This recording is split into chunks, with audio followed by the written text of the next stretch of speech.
Hello，大家好啊！歡迎收睇今期嘅阿東中山珠海實地考察頻道啊！我係主持人阿周啊！今日咧我就嚟到咗珠海嘅一個正方南灣首府呢個屋苑啊！咁我相信咧如果話要了解珠海嘅一個退休養老同埋咧一個長住嘅客戶咧都會了解過呢個正方南灣首府。咁呢個正方南灣首府咧喺2023年咧年底就開始開賣啦。咁基本上咧每月咧每個年嘅一個銷售情況咧都係比較理想嘅。咁點解呢個屋苑會賣得咁好咧？無論話係一個內地客戶咧比較青睞啦，同埋咧好多啲精明嘅一個香港街坊咧都比較中意呢個屋苑嘅嚇。咁我覺得咧呢個屋苑咧係有比較多嘅一個優點嘅，但係咧缺點都會比較多嚇。咁咧我總結咗有幾大嘅一個優點嘅。首先咧就係呢個屋苑咧比較受內地人中意，就係12年嘅一個教育咧佢係引進咗呢個省一級嘅一個學校啦例如呢個步行就可以去到嘅一個幼稚園咧，同埋嗰邊仲有小學同埋中學嘅嚇。咁呢個咧都係比較受嗰個內地街坊中意嘅。咁第二個咧就係呢個屋苑咧係一個依山而建嘅一個樓盤嚟嘅。咁喺市區咧係比較少咁樣嘅一個項目嚟嘅，而且咧佢係採用咗一個新中式嶺南嘅一個設計嚟嘅，而且咧仲係融合咗一個現代嘅一個建築風格嚟嘅。咁咧令到整體嘅一個融合咧係會更加嘅實用，同埋咧生活氣息會更加嘅一個好嚇。咁再講翻第三個就係呢個位置咧佢係位於呢個南屏嘅一個珠海大道嘅。咁當然咧佢有優點又有缺點，但係佢嘅優點咧就係佢嘅位置係市區同埋咧西區都比較便利嘅嚇。咁同埋咧係港珠澳大橋同埋拱北口岸都比較方便嘅。咁再講翻就係呢個屋苑嘅一個開發商咧係正方嘅一個開發商嚟嘅。咁佢係咧珠海嘅一個國企嚟嘅。咁佢係僅次呢個珠海華發嘅一個二把手嚇。咁咧佢都係一個城市嘅建設者，同埋咧都係一個執行者嚟嘅。咁我相信咧好多啲香港街坊過嚟珠海呢邊旅遊或者係即係考察都有了解過正方嘅一個身影，例如珠海嘅一個情侶路嗰邊嘅城市陽台啦同埋佢嘅一個公園啦咁係海天公園啦，或者係香山湖公園啦，都係出自於呢個正方嘅一個身影去打造嘅。咁再講翻就係呢個屋苑咧，佢都係珠海市區少有嘅一個帶呢個下沉式嘅一個會所嘅。例如我哋呢邊嘅一個而家我哋所在嘅位置咧就係負一樓，佢負一樓咧有呢個恆溫泳池咧，同埋呢邊嘅一個書房咧、瑜伽室咧等等各方面嘅一個休閒嘅位置嘅。咁同埋就係呢個屋苑嘅一個戶型設計方面咧，其實都係做得比較唔錯嘅，而且咧比較多嘅一個選擇嘅。從剛需嘅一個3房到4房5房都有。咁再講翻就係屋苑嘅一個整體設計咧，佢係總佔地面積咧係有8.25萬平方嘅。咁咧建築面積咧係達到32.23萬平方嘅。咁咧容積率咧係去到2.8咁綠化率咧就比較高去到咗38%。但係咧佢嘅一個車位配比咧就差翻少少，1比0.8。咁再講翻咧，佢係有7座塔樓同埋咧8座板樓仲有15座嘅一個疊墅咧組成嘅。咁而家賣緊嘅一個單位咧就係7座同埋9座只要係賣緊呢2座。咁咧7座係舊規嘅一個產品，但係咧實用率咧對比1期嚟講咧都算係比較大嘅一個提升嘅。咁咧基本上都要去到95% 嘅一個實用率。咁9座咧係一個新規佈建嘅，如果帶埋啲飄台位咧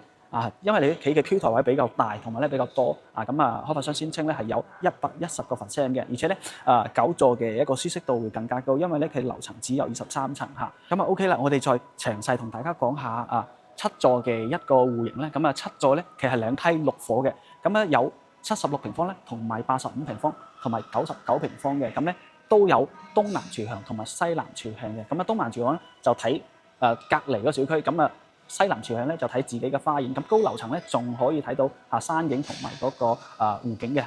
OK 啦，咁我哋先睇下樣板房，我哋再後邊再同大家詳細總結下呢個屋苑。咁而家咧就嚟到咗呢個異地樣板房哦。咁異地樣板房嘅一個7座嘅7座嘅咧係舊規嘅產品，唔係話新規嘅。咁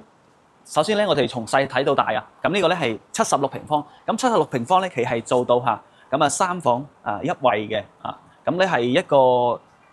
傳統嘅一個格局咧嚇。咁入門口嘅右手邊右手邊咧係一個廚房嚟嘅。咁對於呢個廚房嘅一個空間感咧，對於76平方，我覺得係比較唔錯嘅。入邊其實2個人喺入邊整嘢食，其實係冇問題嘅。咁可以睇到操作台係比較多嘅，而且咧佢嘅一個交樓標準咧係一個疊式嘅一個窗嚟嘅，咁樣咧就會將整個空間感形成一個 LDKG 嘅一個一體化空間。咁再講翻就係呢邊呢個窗咧，即係實體樓咧望出去咧就基本上係冇咩景觀嘅。望出去就係另外一戶嘅咁就通風係冇問題嘅採光就麻麻地嘅。咁佢嘅一個交樓標準所用到嘅一個材料咧，其實都比較唔錯嘅。例如呢個抽油煙機同埋呢個煤氣爐同埋呢個消毒碗櫃咧，都係一線嘅一個品牌嚟，國內一線嘅一個老品牌嚟嘅咁再延伸過嚟呢邊右手邊咧呢個位置咧，遺留咗一個做雪櫃嘅位置嚟嘅啱啱好咧，佢係凹咗入去嘅咁再延伸過嚟呢邊就係一個餐廳嘅位置啦。咁呢個餐廳嘅位置其實並唔算話比較闊落咁呢個位置其實擺個4人台咧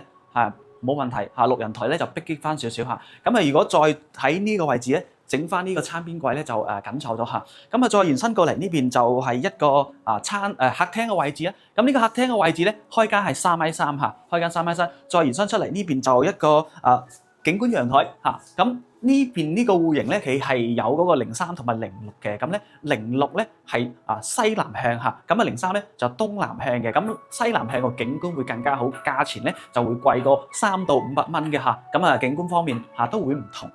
咁呢個一個景觀陽台對於呢個積數嚟講，只可以話係中規中矩因為始終咧佢係一個舊規一部件嘅一個產品嚟嘅咁再延伸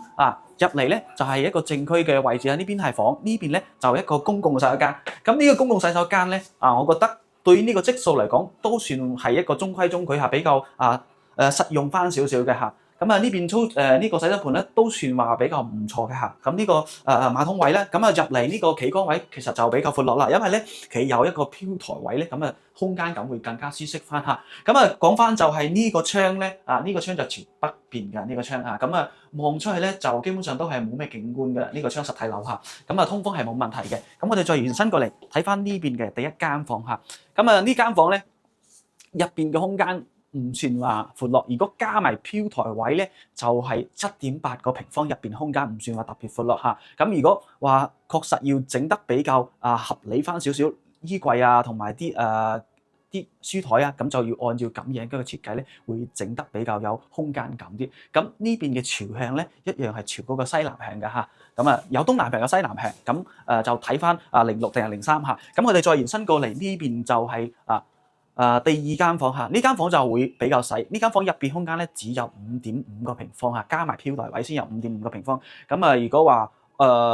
做一個比較合理翻少少嘅客房咧，都係只係根據翻咁樣一個設計咧拍埋呢個飄台位咁呢邊咧其實呢個位置可以整少少嘅一個衣櫃嘅位置咁呢邊咧係做咗一個1.2米、1.3米嘅床咁再延伸過嚟呢邊就係主人房。主人房嘅空間咧反而會比較闊落，入邊空間咧加埋飄台位大概係12個平方因為咧佢兩邊位置咧係整咗飄台嘅咁呢個位置咧就飄台佢係利用翻做咗呢個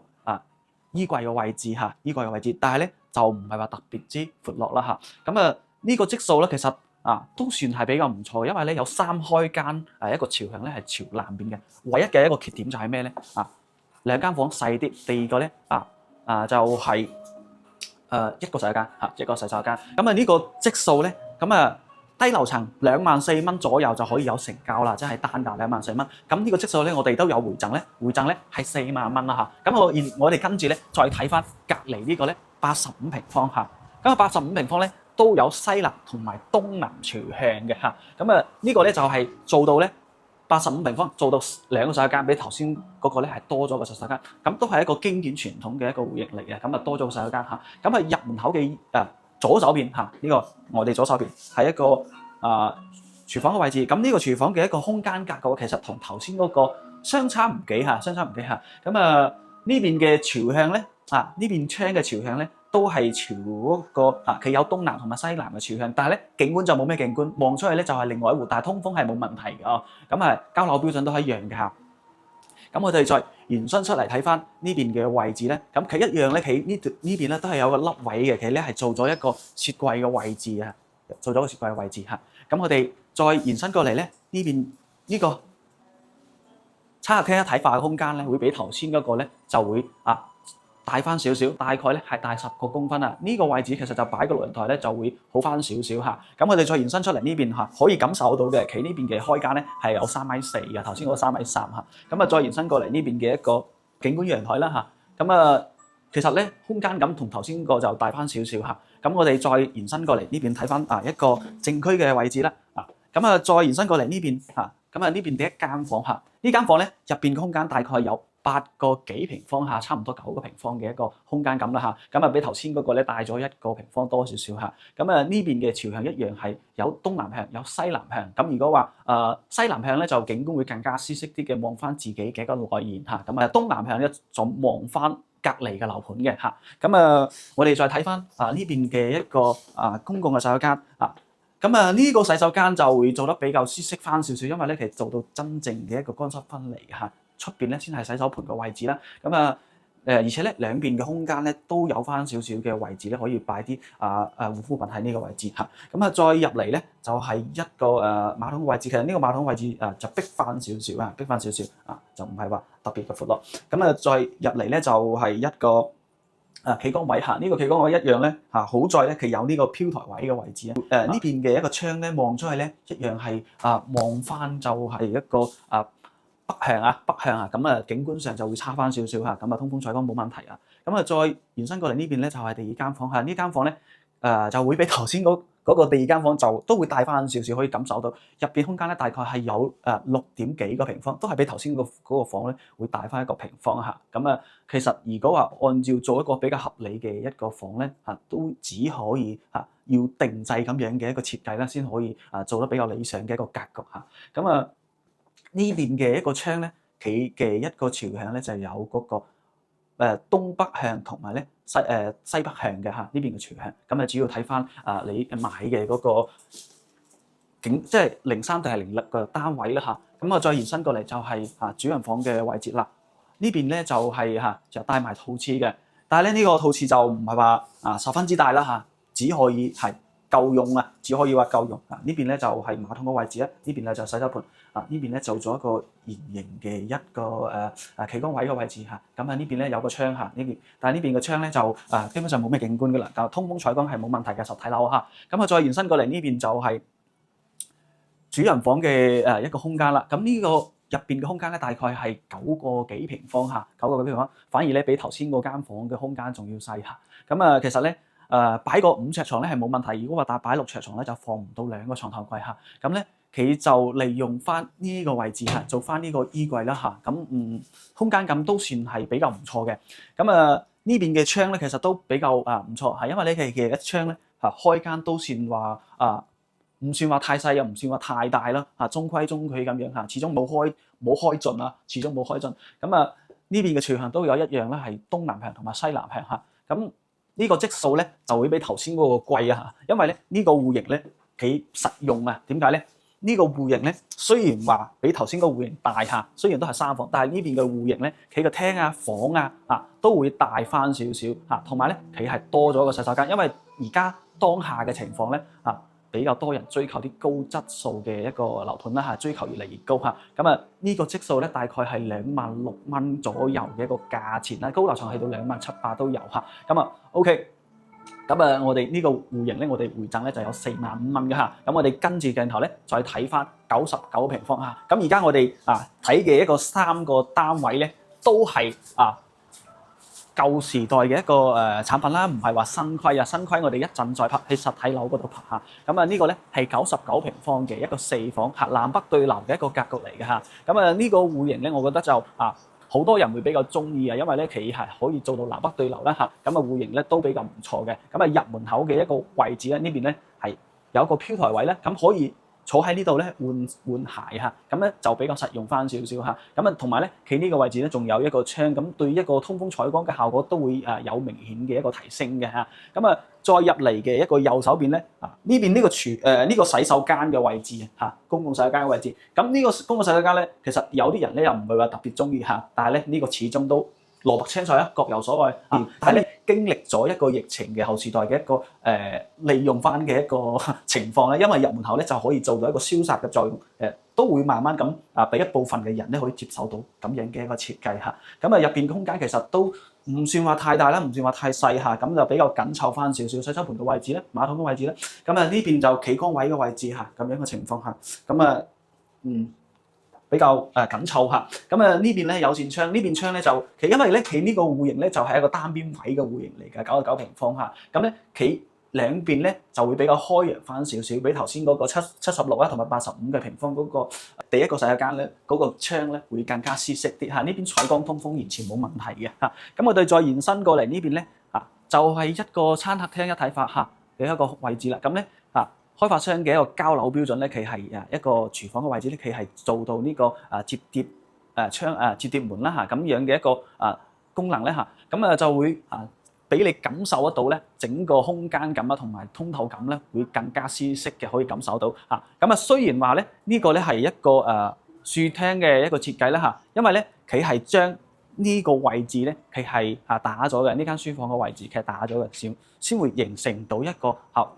橫廳嘅設計嚇，咁呢間房咧其實就一個最大嘅一個好處就係佢可以打咗呢間房嘅利用翻咁顯得咧整個廳會特別嘅一個闊落嚇。咁朝向咧一樣係有西南向同埋東南向。如果西南向嘅一個高樓層咧，特別咧係超過咗20樓以上咧，佢個景觀會更加嘅舒適。下一陣咧，我哋會將呢個99平方嘅一個實體景觀會發俾大家睇睇下。咁呢個景觀陽台就會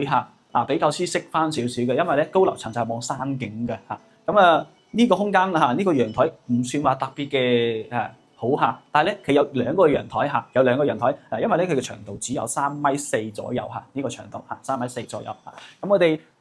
再睇翻呢邊先嚇，咁呢邊咧就係餐廳嘅位置啦。其實呢個位置6人台8人台其實都冇問題，因為呢個空間感咧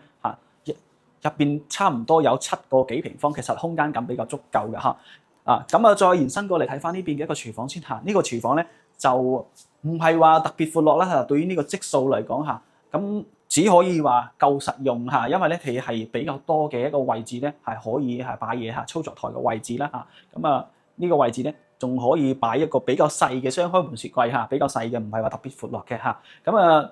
交樓標準都一樣嘅嚇，咁每個戶型嘅一個交樓質素都差唔多嘅，2期嘅新規佈建嘅更加高端嚇，咁佢係有個洗碗機嘅嚇，咁呢個抽油煙機、煤氣爐同埋呢個消毒碗計都係一個老闆牌嘅嚇。咁呢個戶型有個廚房有個好處就係佢呢個窗咧會更加嘅開揚啦嚇，因為咧佢係兩扇窗嚟嘅，咁開間嘅位置咧會更加大嚇。咁廚房大概就係咁樣啦嚇。咁我哋再睇翻呢邊嘅一個生活露台，咁呢個生活露台咧，我覺得都算係做得比較唔錯嚇。因為呢個位置咧，佢係可以做到一個家政位啦嚇，咁擺埋洗衣機啦，上面係做到呢個儲物櫃嘅位置啦嚇。咁當然呢個唔係交樓標準啦，交樓標準咧就要按照自己嘅一個擺設啦。朝向咧就朝北邊嘅，頭先個咧係朝南邊嘅嚇。咁我哋再延伸過嚟睇翻呢邊嘅一個正區先嚇。咁呢邊兩邊有間房嚇，兩邊有間房。咁我哋首先睇呢邊間房先嚇。呢間房咧入邊空間咧大概係7個平方嚇，7個平方唔算話特別闊落嚇。咁都係要按照定製嘅一個床啦，同埋啲櫃咧，先可以做到比較理想嘅一個擺設啦嚇。咁呢邊嘅呢間房咧，其實係朝南邊㗎，呢邊呢間房朝南邊。咁呢邊咧就朝北邊嘅。呢間房其實同頭先嗰間房咧差唔到幾多細翻少少嚇。呢度咧就6點幾個平方嚇，咁頭先嗰個7點幾個平方嚇。咁呢邊咧就朝北邊嘅，都一樣咧。呢個99平方嘅一個房咧，唔算話特別闊落嚇。咁再延伸過嚟就係一個主人房嘅位置。咁主人房咧帶陶瓷嘅嚇。咁佢呢個99平方咧，咁我覺得佢呢個洗手間嘅設計咧，其實比較 OK 嘅嚇。因為咧我哋喺經常咧會睇到一啲4房嘅一個設計咧，企嘅洗手間嘅位置咧，佢啱啱好咧對正翻呢個主人房嘅一個床嘅位置嘅嚇。咁呢邊咧佢有一個錯落嘅位置，我覺得算係做得比較唔錯嘅。而且咧呢個主人房嘅一個洗手間空間感會比較舒適翻。點解咧？因為佢嘅一個開間咧係會闊翻少少嚇，闊翻少少比頭先嘅一個公共洗手間會闊翻嚇。咁入邊嘅空間感其實都冇問題嘅嚇，洗手盆啦、坐廁嘅位置啦，同埋佢咧呢個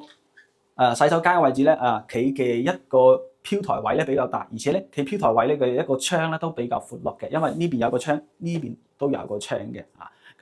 呢個我覺得係比較一個好評嘅洗手間，我覺得算係比較做得比較唔錯嘅。再延伸過嚟咧就係一個主人房嘅一個空間啦。咁入邊嘅空間大概係有9個幾平方嚇。呢個空間唔算話特別闊啦，但係對於呢個積數嚟講可以接受嚇。呢邊咧就係一個飄台位嚇，佢都係利用咗呢個飄台位咧，佢做翻呢個衣櫃嘅位置嚇。佢係一個咧曲桌面嘅一個飄台位嚟嘅。其實佢再利用翻呢邊咧，再做一個衣櫃都冇問題嘅。如果呢個唔夠用嚇，如果夠用咧，都可以參照翻咁樣嘅一個設計啦，做一個梳妝台我哋再延伸過嚟睇翻呢邊嘅窗先嚇。呢邊嘅窗咧，其實就同頭先85平方嗰個主人房嘅窗其實差唔到幾多。都係中規中矩啊，唔算話特別闊落嚇，但係咧可以接受嚇。因為咧佢兩面冇開晒嚇，朝向咧都係有東南同埋西南嚇。飄台位咧，如果可以駁就更加好啦嚇，可惜駁唔到嚇。入邊空間大概就係咁樣啦，我覺得呢個99平方，我覺得房就細咗翻少少嚇，房細咗翻少少。如果房即係其他3間房大翻少少更加好啦嚇。始終99平方做到4房，而且咧仲係舊規嘅產品下，我覺得仲係有一定嘅競爭性。呢個99平方咧，好多人咧會對比翻華發天璽嘅99平方咧，同埋嗰個中海華爾天地嘅一個99平方嘅。3個99平方咧，佢嘅一個需求都唔同因為咧呢個屋苑咧主打一個退休居住嘅一個環境啦。華爾天下嗰個咧。就係嗰個便利性咧，因為樓下咧都係啲商業客。正方南灣首府咧就性價比下，因為咧嗰邊總價低下。呢個戶型咧我哋回贈咧就由5萬蚊嘅。跟住咧我哋就睇翻嗰個123平方嘅一個新規佈建嘅一個產品咧係9座嘅OK 啦，我哋再跟住鏡頭過去睇睇。而家咧就嚟到咗9座嘅一個3樓3樓咧係做咗2個示範單位由於咧呢條片咧有啲長我哋就拍呢個123平方。呢邊咧有一個169平方嘅。呢一個咧下次再拍呢一座咧就係23層高2梯4伙，有2伙咧係123，有2伙係169。呢一個咧係04單位咧02咧同04都係123平方嘅。04咧會有一個更加好，就係企係單邊位，企嘅一個隱私性會更加好可以拍下呢個02因為咧呢個02咧企嘅一個隱私性會差翻少少有冇睇到呢邊04呢個位置咧有個相當於玄關位啦，入嚟可以睇翻呢個戶型咧，其實係做得比較唔錯。我哋睇下呢個戶型嘅一個格局咧，其實咧係一個飛機戶型咧，或者可以叫做一個雙龍抱珠嘅一個戶型嚟嘅。呢種戶型咧有咩好處咧？呢種戶型咧係可以做到主人房同埋客房咧係可以分開，咁咧可以做到互不干擾嘅。一個舒適性會更加好啦佢就唔係話啲南北對流嘅戶型唔係南北對流嘅，但係咧佢嘅一個窗咧開揚嘅程度咧會比較多有冇睇到？呢整一塊都係窗嚟嘅我哋再睇翻實體嘅情況係點樣呢個位置咧，其有一個相當於半個入戶花園咁樣講啦因為呢個咧係一個單邊位，隱私性會更加好嘅。入到呢個位置咧，企一個右手邊咧有個飄台位可以感受到佢呢個飄台位咧會比我哋頭先睇嘅細戶型咧飄台會更加闊落呢邊有個窗，景觀就冇咩景觀噶啦唯一做得到就係有少少採光啦同埋通風再延伸過嚟睇翻入邊嘅空間可以感受到佢呢邊嘅一個空間感同埋一個透光感咧，其實係比較舒適嘅因為咧佢一個陽台嘅一個採光咧會更加開揚有冇睇到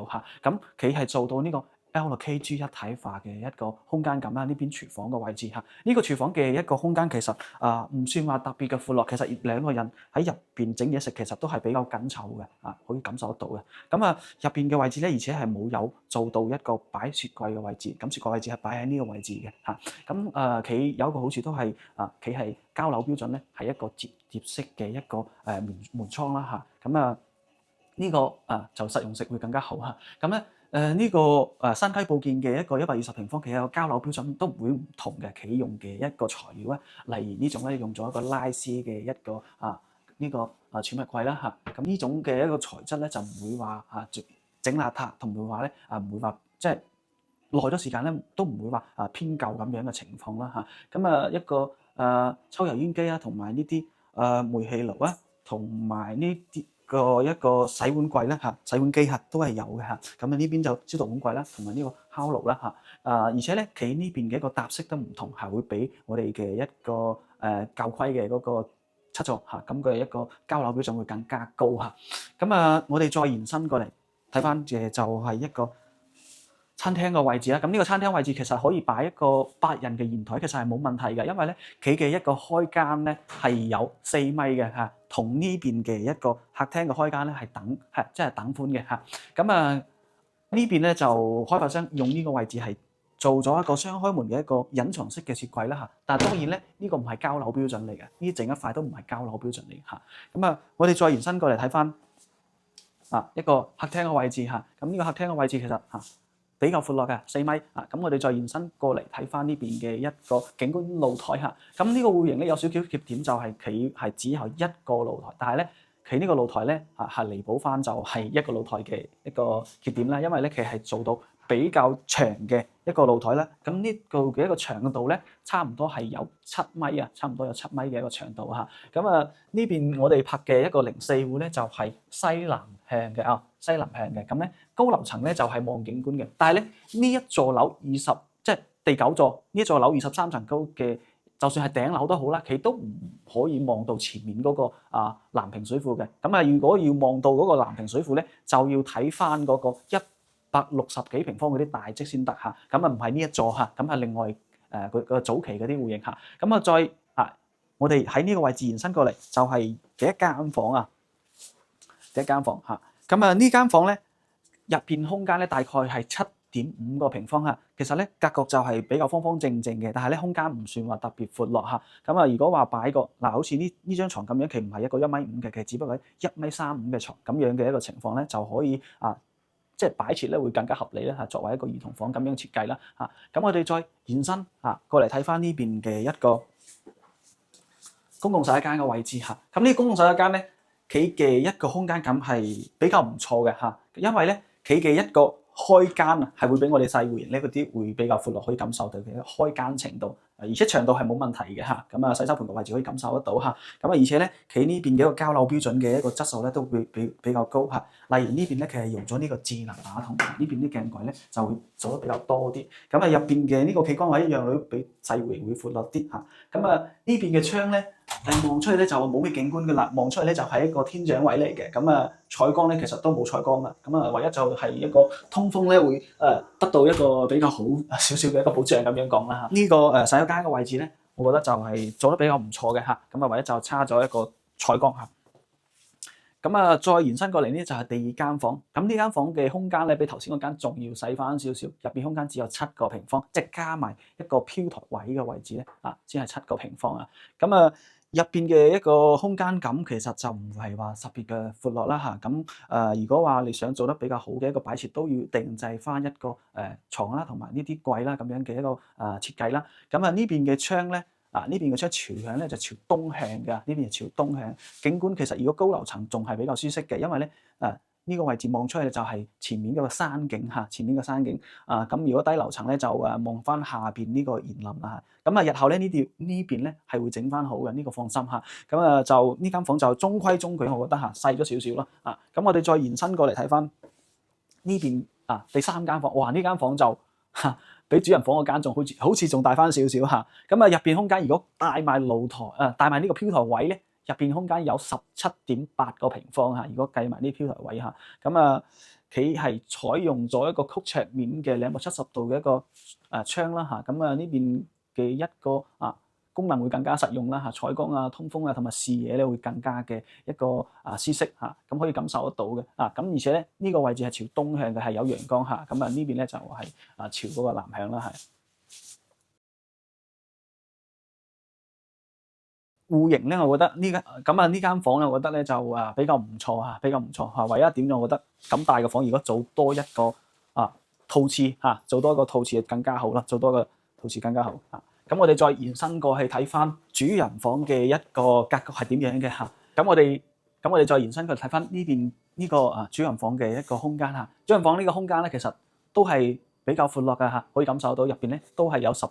個幾平方嚇。咁入門口嘅一個右手邊咧嚇，咁佢係即係做咗一個衣櫃，但係咧呢個唔係交樓標準，交樓咧係一個空嘅地方嚟嘅嚇，空嘅地方嚟嘅咁呢個位置咧其實係一個飄台位嚇，咁咧佢利用翻咁樣嘅一個空間咧，做咗一個衣櫃嚇，咁呢個位置咧都係啲飄台位嚇，咁所以話咧佢嘅一個123平方嘅點解嘅實用率會咁高咧？當然唔係話即係入邊空間咧係有110%嘅一個實用率，其實咧係加埋咗啲大飄台嘅位置咧係講到110%嘅一個得房率嚇。咁呢邊呢間房嘅朝向咧就係呢邊咧就係朝南邊嚇，呢邊咧朝西邊。邊空間咧有咁大咧，其實就可以根據你嘅一個需求咧，咁其實咧就比較多樣化嘅一個擺設啦嚇。如果話可以將如果話你唔需要咁大嘅空間，其實可以將呢個位置咧，仲可以整一排呢個到頂呢個位置嘅一個衣櫃咧，其實都夠用嘅嚇。咁我哋再睇翻呢個主人房嘅一個洗手間，哇！呢個洗手間就做得比較闊落啦嚇，因為咧佢嘅一個即係呢邊嘅入邊嘅一個開間咧，就差唔多有3.5米啊，其實係做得比較誇張嘅嚇。咁其實咧再講翻就係佢呢個位置咧都係飄台位嚟嘅，所以話咧佢就整得比較咁大嚇。咁呢個位置就如果話整2個洗手盆仲更加好，2個洗手盆更加好咁兩夫妻就各用一個嚇。咁入邊空間如果仲做到一個浴缸位更加好啦嚇，仲做到一個浴缸位更加好啦，因為呢個位置其實都比較闊落嘅嚇。咁入邊企缸位嘅位置啦嚇，咁入邊空間就肯定夠用噶啦。好啦，咁呢個戶型咧就體現咗啦嚇，呢個戶型咧我都計咗個價錢嘅，咁咧係19樓嚇，咁19樓係咁04單位嘅，咁咧底價加埋我哋嘅回贈咧係做到380萬，可以全網對比下，加埋我哋嘅回贈係380萬。咁呢個咧係19樓嘅嚇。